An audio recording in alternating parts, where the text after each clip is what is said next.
अस्सलामुअलैकुम। उम्मीद है आप सब बिल्कुल ठीक होंगे, खैर खैरियत से होंगे। आज मैं बड़े इंपॉर्टेंट एक टॉपिक पे वीडियो बना रहा हूँ। टाइटल आपने देख लिया होगा कि अपना केस ऐसे करें जैसे ये आपका पहला केस है। अपना हर केस वैसे करें जैसा ये आपका पहला केस है या फिर कह लें आखिरी आखिरी केस है। मतलब ये है कि जिस तरह पहले केस में जो एनर्जी लेवल होता है ना हमारा, हम लोग बड़े एक्साइटेड होते हैं क्लाइंट को खुश करने के लिए कि हमारा क्लाइंट भी सेटिस्फाई हो, कोर्ट से हमें रिलीफ भी मिल जाए। लेकिन by the passage of time हम लोग उस एफ़र्ट को कम करते रहते हैं। उसकी वजह ये होती है कि हम समझते हैं कि शायद अदालतें एडजमेंट्स देती हैं, हमारी फ़ाइनल बहस एक दफ़ा हो जाए तो 10 दफ़ा आखिरी कतई मौका मिल जाता है दूसरी पार्टी को। तो हम लोग कहते हैं अच्छा हम अपने एफ़र्ट को क्यों ज़ाया करें, और इवेंचुअली होता ये है कि आपकी जो ब्रेन की या आपकी जो मसल्स की ट्रेनिंग होती है, जिसमें आप आर्गुमेंट्स करते हैं, वो ट्रेनिंग इतनी ख़राब हो जाती है। जो शुरू में आप सीख के आए होते हैं, ये शुरू में हमने जो आर्गुमेंट्स किए होते हैं या पहले-पहले केसों में जो जान लगाई होती है, by the passage of time हम इतने ढीले हो जाते हैं कि हम लोग आर्गुमेंट्स करना ही बंद कर देते हैं और तमाम चीज़ें जज पे छोड़ देते हैं कि जज जब चाहेगा, पूछेगा तो हम जवाब देंगे, हम अपनी तरफ से कोई जवाब नहीं देते। मैं आपको बताऊँ कि हमारे पाकिस्तान के one of the top lawyers, उनमें से एक से मैं बात कर रहा था अभी कुछ दिन पहले।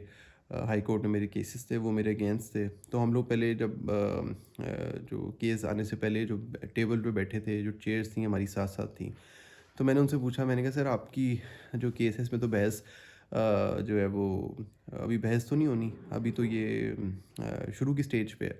तो उन्होंने कहा नहीं, मेरे नोट्स मेरे पास ये पड़े हुए हैं और मैं अपनी सारी बहस कोशिश करूँगा जज को सुना दूँ, और आप भी यही कोशिश किया करो कि सारी बहस सुना दिया करें हर दफ़ा, ताकि वो जज की मेमोरी में चीज़ फ़ीड होती रहती है और कोर्ट नेक्स्ट टाइम जब कोर्ट ने उसकी फाइनल बहस सुननी होती है तो काफ़ी बातें उनकी बैक ऑफ द माइंड से उनके माइंड में आ रही होती हैं। अच्छा, वो उसको एज़ अ फैक्ट लेने लग जाते हैं कि इन्होंने मुझे पहले बताया था।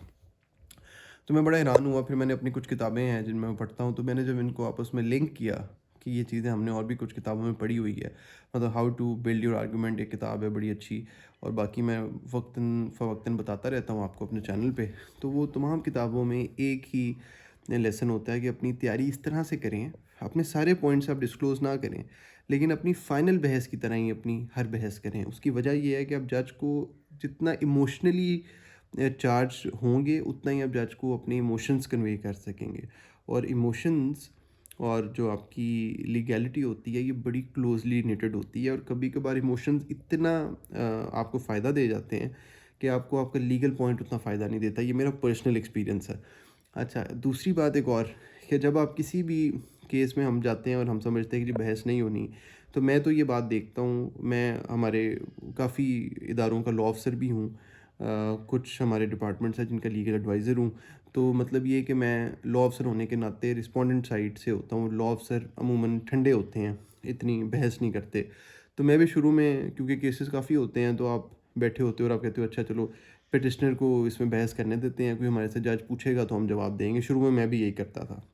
फिर मैंने 1-2 लोगों को देखा जो सीनियर भी हैं, कुछ हमारी एज के हैं, जिनकी मैं बहुत इज़्ज़त करता हूँ। इवन दो मेरे हमारी एज के एक लड़का है जिसकी मैं बात कर रहा हूँ, वो बहुत अच्छा, जब भी उसने आना, उन्होंने बड़ी अच्छी बहस करनी, और हमेशा जो है ना वो आर्गुमेंट इस तरह करना जैसे ये पूरी बहस मैं अभी जज को बस सुना दूँ, रिस्पोंडेंट साइड से भी।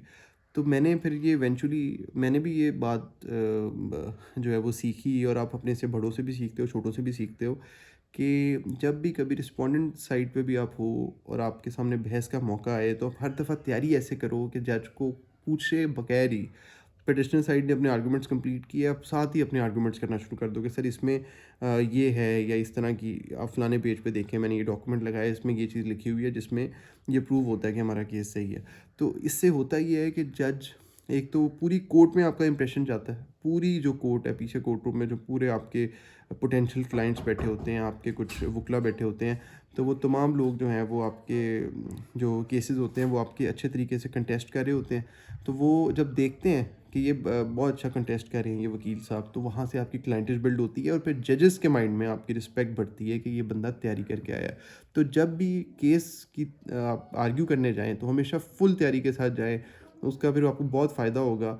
आपकी बेशक फ़ाइनल बहस नहीं भी है, लेकिन आपको सारी फैक्ट्स जो हैं आपके जो हैं वो फिंगर टिप्स पे होने चाहिए। और उसके नोट्स की मैं पहले भी बात कर चुका हूँ, मैं एक दफ़ा डिटेल वीडियो भी बनाऊँगा कि नोट्स आपने किस तरह बनाने होते हैं।